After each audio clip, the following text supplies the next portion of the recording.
Hi everyone, this is Professor Veerappa Chikkagoudar.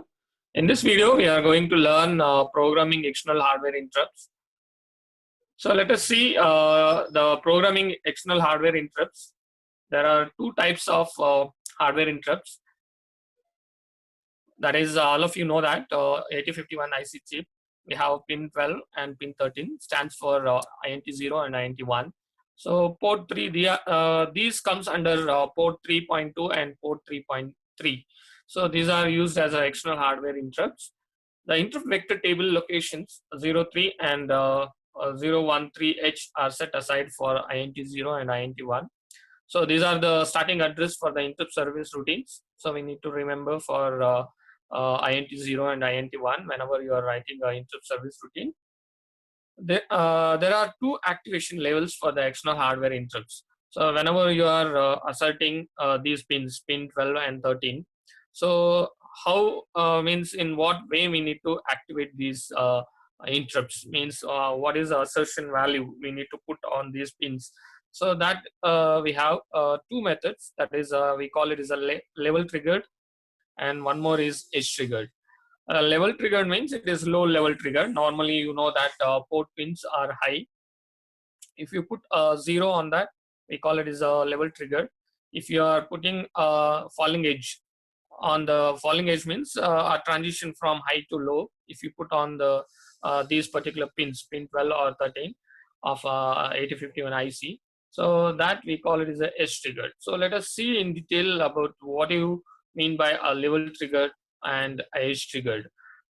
So activation of INT0, for example, if you are interrupting through pin 12, port 3.2, so how exactly you are going to do? So this figure tells you the activation through a level triggered and edge triggered. So you can observe here, this is INT0 pin on pin port 3.2. So normally port values will be high. So if you put 0, that is, we call it as a level triggered. So that will go to a address of your interrupt service routine. Suppose if you are putting a high to low pulse like this, high to low transition. So it's not pulse, high to low transition if you put. So then it is actually done through a TCON. Okay, TCON register we need to use in order to make activation of INT0 with edge triggering. So this is a concept you need to understand. By default, whenever means upon reset of 8051, so you'll be having a level triggered. So if you want to do activation through edge triggered, then we need to do a configuration of TCON register. Means particular bits in the TCON register if you set, then you'll be doing INT0 activation through edge triggered. So that is a concept we need to understand here. Similarly, for activation of INT1, same concept on the pin port 3.3. So if you put 0, so we call it as a low level triggered interrupt we call. Otherwise, if you are putting a high to low transition edge triggering, we call that is done through IE1 TCON register. Okay, this indicates IE1 interrupt enable 1. Okay, this will be done through IT0, IT0 of your TCON register. We'll see that later. So whenever you are having a activation on that pin, so you are going to 0013 address where you will be written interrupt service routine for this interrupt. So these things we need to understand. There are two methods of activation of INT0 and INT1, low level triggered or edge triggered. So let us see low level triggered mode. In the low level triggered mode, INT0 and INT1 pins are normally high. If a low level signal is applied to them, it triggers the interrupt. Then the microcontroller stops whatever it is doing and jumps to the interrupt vector table to service that interrupt. The low level signal at INT pin must be removed before execution of the last instruction of the ISR, that is RETI. Otherwise, another interrupt will be generated. So this concept is also very important. So for a fraction of time, we need to make it low. Again, we need to make it high before in the interrupt service routine set of instructions when they are executing. Before control comes to RETI, so you should make it high. That is physically the value on the INT should be made high. Then you can come to the main program. So this is called level triggered, or we call it as a level activated interrupt, and is the default mode upon reset of the 8051. So this concept you need to understand. So one more thing here, pins 3.2 and 3.3 are used for normal IO unless the INT0 and INT1 bits in the IE register are enabled. So this is very important. So if unless and until if you are not enabling these interrupts, so these pins means the pin 12 and 13 will be acting as normal IO ports. So after hardware interrupts in the IE register are enabled, a controller keeps sampling the INT and pin for low level signal once each machine cycle. So it will be monitoring. So according to one's manufacturer's data sheet, the pin must be held in low state until the start of the execution of ISR.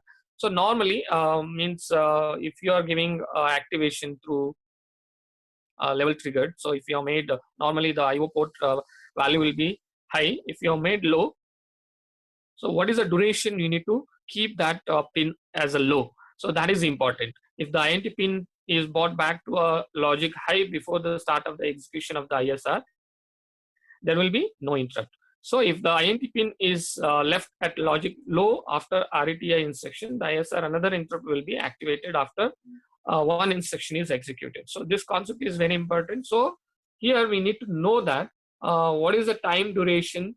We need to give a zero pulse, that is low level signal, so that it will enter into a means it will interrupt the microcontroller, and microcontroller enter into a interrupt service routine. Before that RETI, we need to make it high. So in this particular picture, you can understand at least 4 machine cycles. Okay, if you take a crystal frequency as 11.0592 megahertz, so that is at least 4 machine cycles. We need to make it 0. Then again, you need to make it 1. So this we need to understand. So this is about low level triggered interrupt. So note here IT0, IT1 of TCON register bit 0 and bit 2 are both low, making external interrupt low level triggered, we call. So upon reset, these are the default. Okay, this is a default. If you want to do an activation of the external interrupt INT0 and INT1, just you put a 0 on these 2 pins, means pin 12 and 13. So no need to configure the TCON register and all. So if you want to go for edge triggering activation, then we need to activate means we need to configure the TCON register. So let us see about the edge triggered interrupt. So here, to make INT0 and INT1 edge triggered interrupt, we must program the bits of the TCON register. This is very important. Otherwise, if you are not done, so it is low level triggered interrupt. So TCON register holds, among other bits, the IT0 and IT1 flag bits that determine level or edge triggered mode of the hardware interrupt. So IT0 and IT1 are bits D0 and D2 of the TCON register. They are also referred to as TCON point 0 and TCON.2.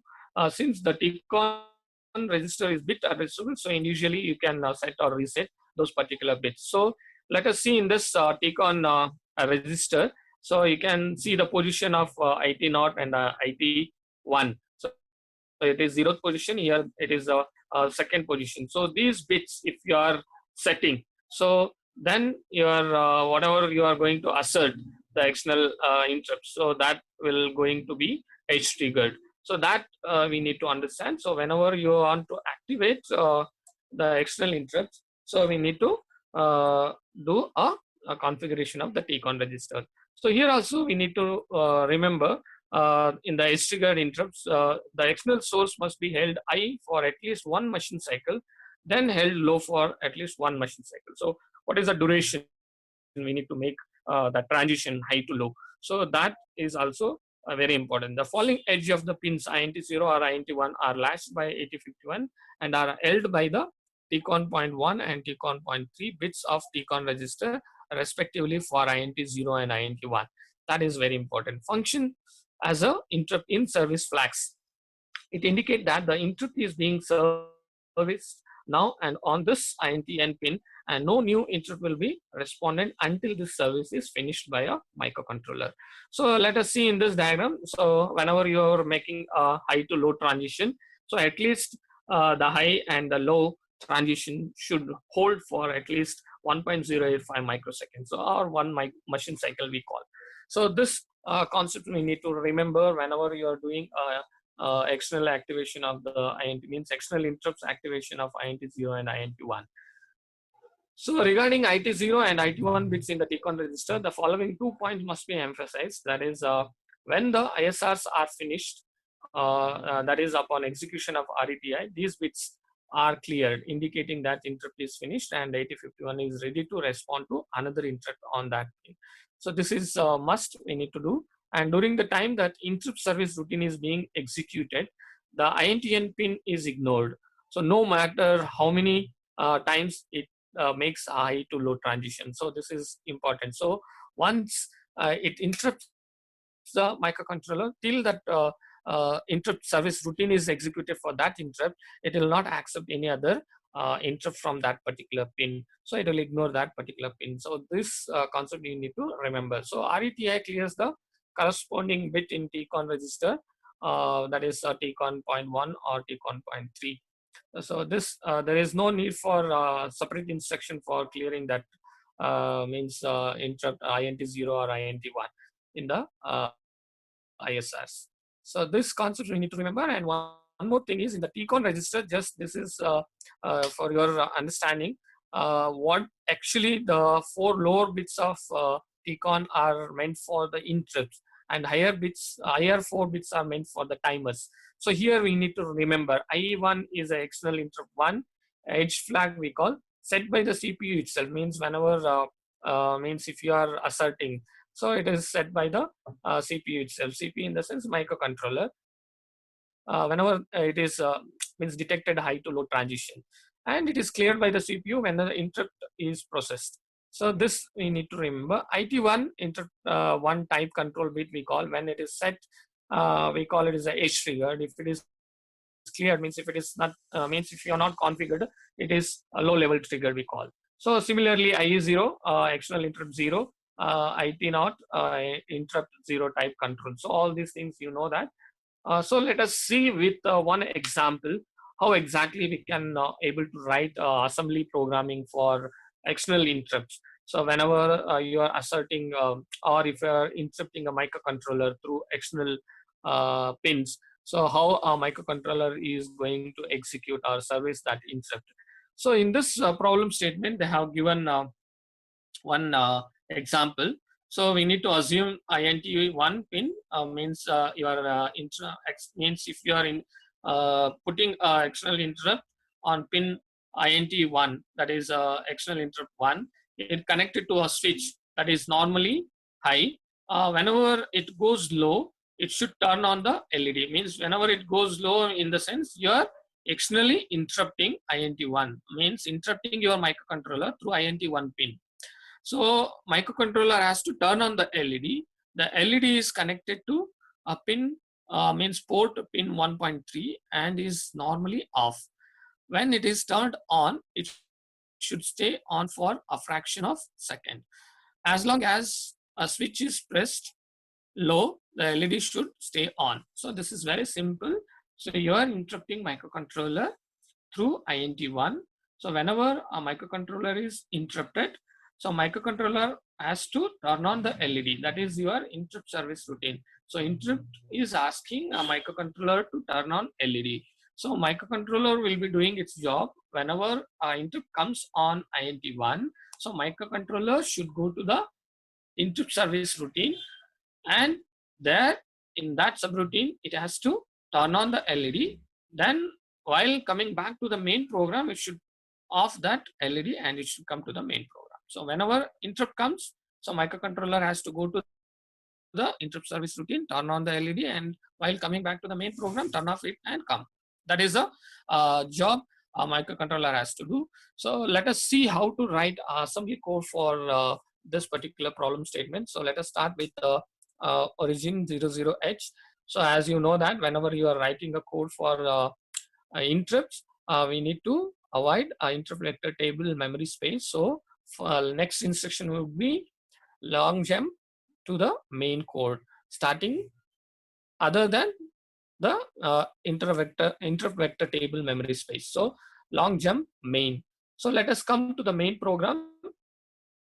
Here main program for initialization means if you want to accept the external interrupts, so we need to uh, means enable the interrupt. So here we are using int1. So int1 pin in IE register, interrupt enable register, it is a second bit, so you know that. So we need to enable that. So to make it effective, we need to enable the most significant bit of IE. So let us see how we can write an instruction for enabling that. So origin 30h. So now you write move IE comma hash 1 0 0 0 0 1 0 0 b. So here bit 2 position 2 0 1 2 is meant for int1. You have enabled that. To make it effective, d7 is made enable. So it will be it is like your 84h in hexadecimal you can put. So you are enabling the external interrupt. So when external interrupt is enabled, so when you give a 0 on this particular pin 13 or p3.3, so it is interrupting the microcontroller, and microcontroller will go to interrupt service routine. So let us see this code. So sjump here, so microprocessor will be, sorry, microcontroller will be executing here itself, means it will be in the main code unless and until interrupt occurs. When interrupt occurs, it will go to the interrupt service routine for int1 to turn on the LED. So here our job is to turn on the LED. So that is assigned for the pin of port 1.3. So we need to write the starting address of interrupt service routine for int1, then set bit p1.3, turn on the LED, then you stay for a few fraction of seconds, then we need to clear that. So for staying means to write a little bit of delay, so we are loading R3 with a 255, and 255 times this particular instruction will be executing, thereby killing the time. So you'll be staying for a fraction of second, means LED will be on. Then you need to clear this LED, means you are turning off the LED, then return to the main program, RETI. So return from the ISR. So you will be coming to the main program. So this is how we can write assembly code for any applications using the external interrupt. So let us see this working of this particular code and how means external interrupt is going to interrupt the microcontroller, and control will go to the interrupt service routine, and it will do the task requested by the interrupt. So let us see with the software tool, that is microvision kill software. So here in this particular means I have written the same code itself here instead of wasting the time. So this is a code org00h long jump. It will come to main. In the main, we are enabling the interrupt 1, and it will stay here itself unless and until interrupt occurs. Okay, when interrupt occurs, then it will go to the interrupt service routine. Here the interrupt 1 for that starting address is 0013h. So you are turning on the LED, then you are staying for a fraction of second here with this delay, then you are clearing it, then you are coming to the main program. So let us see this stepwise how exactly this particular code executes, and we need to realize the external interrupt. So let us first check the syntax for this particular code. Let us save this and check for the syntax. So 0 errors, 0 warnings, build the code, and let us go to the debug, start the debug.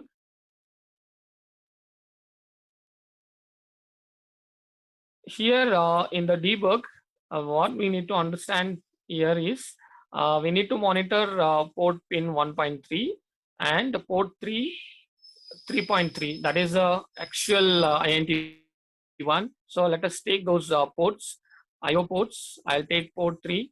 So this is a port, this is 0, 1, 2, 3. So on this 3 means pin number 13 of your IC is configured onto a port 3. So port 3.3 is your INT1. So that we need to remember. So if you put 0 on this, so it will interrupt the microcontroller. So to observe that, I have taken this parallel port 3. Similarly, I'll take port 1 also to assume this as an LED for turning on and off. That you can observe here. This is a one thing, and one more thing is interrupts. We are using external interrupt. So let us take this interrupt system. So this is very important. We need to observe which interrupt we are using, whether it is enabled or not. For that, I have taken that. So here, this is more than enough to understand this particular code, how this executes. So let us start with this. Now cursor is pointing at ljump main. So if I execute this, it will come to the main code. So let us observe here one more thing in the interrupt service. We are using this pin 3.3 INT1. So here we have one enable column here. ENA is shown, no, it is 0. So when you execute this particular instruction, when you come to the main program and if you are enabling the external interrupt 1, so it should become 1. It should become 1. So when you are requesting, means when you make this on pin port 3.3, if you put 0 level triggered, so whenever you trigger it, so it should, in the request column, it should become 1. So all these things we need to observe. This will become 1. Request 1 means you are requesting microcontroller to execute this interrupt service routine. So let us see this. First step, I'll execute this. Now cursor is showing here. I'll execute once. So cursor came to the main code. So you avoided the interrupt vector table memory space. So directly you came here. Now you are going to enable the interrupt 1. So here you need to observe. So I want you to observe this. If I execute this particular instruction, it will make 1. So I think all of you observed here, this has become 1. This has become 1. Now just you have enabled the interrupt, but microcontroller is doing its job. So it is in the main code itself. So it is in the main code unless and until you interrupt. So how to interrupt? Externally on pin port 3.3, I'll put 0 now. So if I put 0,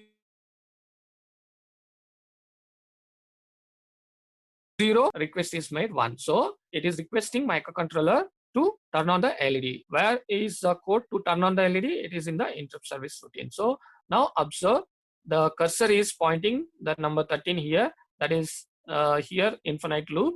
Now if I execute, it will come back to interrupt service routine. So I think all of you observed here, the cursor is pointing now here. Now it will turn on the P1.3. So normally port is always high. So for the next round, we can observe that how it will be turning on and turning off. So now it will be turned on. So I'll step out from this loop. Now it will clear. So now you can observe here port parallel port 1, this pin is made 0. So again you came back to main code. Before that we need to make it high. Okay, you should not make it 0. So before coming back itself, when it enters into the interrupt service routine, we need to make it high. So now there is no interrupt actually. We have enabled, but there is no request. So continuously the means control is in the main code itself. It is running the main code itself. So again, I'll interrupt the microcontroller by putting 0. This is external interrupt. Now request is 1. So now it will enter into a interrupt service routine. Now LED is off actually here in the port parallel port 1. LED is off. Now we are making it on. So it is on. Before it is going to return, we'll make this interrupt as high. Then you will be executing that. So it will be staying on. Means your LED is staying on for a fraction of seconds. Then I'll step over from here. Then it will be made 0. Even request is made 0 here. So again, continuously it will be running. So this is how we need to understand the external interrupt. Means you will be writing assembly code using the external interrupts. Using external interrupts, you can get tasks to be done through a microcontroller. Thank you.